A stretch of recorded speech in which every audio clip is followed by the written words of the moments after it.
Hai Primary 2, hari ini kita belajar bahasa Indonesia. Yang Sasebi, siapkan yuk buku Sasebinya halaman 24.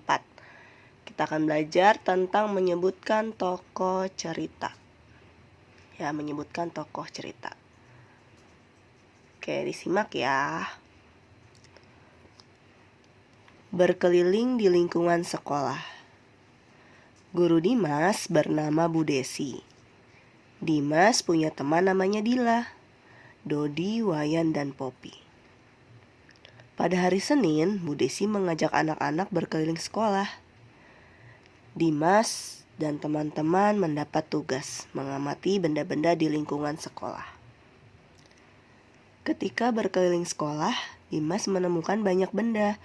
Dimas melihat pohon dan bunga-bunga di taman sekolah. Selain itu, Dimas juga melihat gawang dan tiang bendera di lapangan sekolah. Dimas dan teman-teman sangat senang dapat mengenal lingkungan sekolah. Nah, sekarang jawablah pertanyaan-pertanyaan berikut ini. Siapa yang diberi tugas oleh Bu Desi? Kira-kira siapa di sini?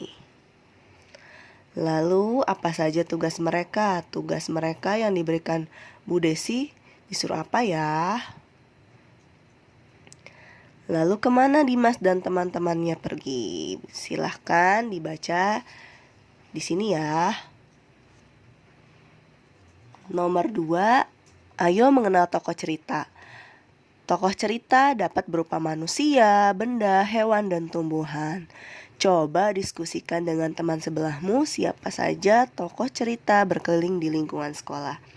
Nama-namanya ya, tokoh cerita itu adalah peran atau nama-nama atau karakter yang ada di cerita tersebut.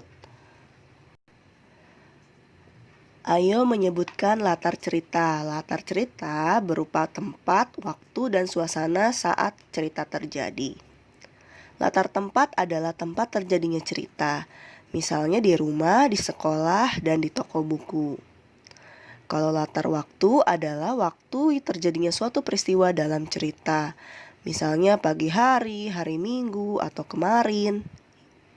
Lalu latar suasana menggambarkan suasana atau keadaan dalam cerita, misalnya sedih, gembira, dan menyeramkan.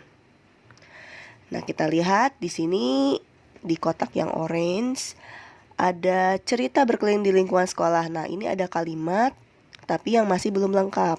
Kira-kira yang mana ya yang tepat untuk mengisi kalimat yang kosong ini?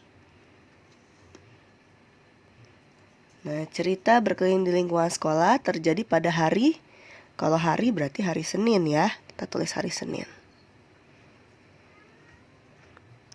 Lalu cerita tersebut terjadi di mana? Di lingkungan sekolah.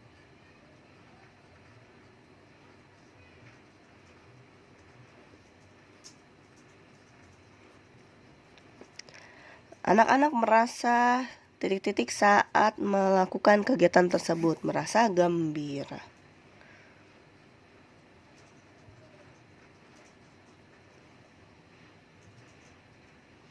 Nah, lanjut ke halaman selanjutnya, memberi tanda titik di akhir kalimat.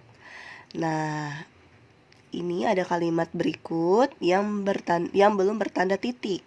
Nah, ayo beri tanda titik pada kalimat berikut. Jadi ada contoh di sini, Mutia bermain boneka sendirian.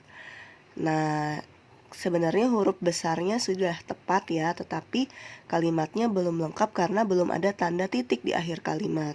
Maka harus ditambahkan titik.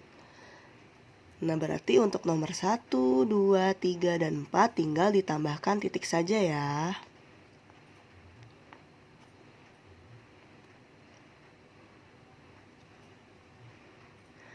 Selanjutnya, menyusun kalimat sederhana. Ayo susun kata-kata berikut menjadi sebuah kalimat. Mulailah dengan kata-kata yang bercetak tebal. Gunakan tanda titik di akhir kalimat. Oke, jadi ini ada contoh. Cluenya adalah mulailah dengan kata yang bercetak tebal. Maksudnya ini nih, bercetak tebal. Ya. Misalnya ada sedang Wayan basket bermain. Nah, kata Wayan ini yang bercetak tebal berarti dia di awal kalimat. Ya. Jangan lupa diakhiri tanda titik. Nah, nomor 1 berarti karena diawali dengan kata yang bercetak tebal, maka didahulukan ya Wita. Kita tulis Wita. Jangan lupa memakai huruf besar ya. Wita suka bermain boneka.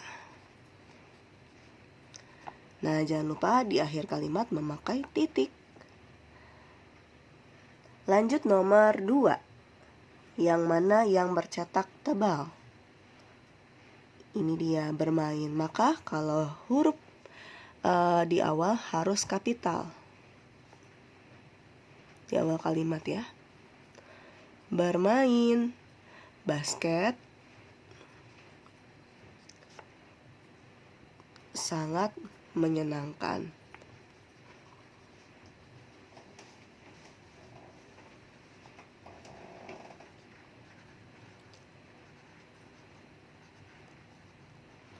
Jangan lupa pakai titik.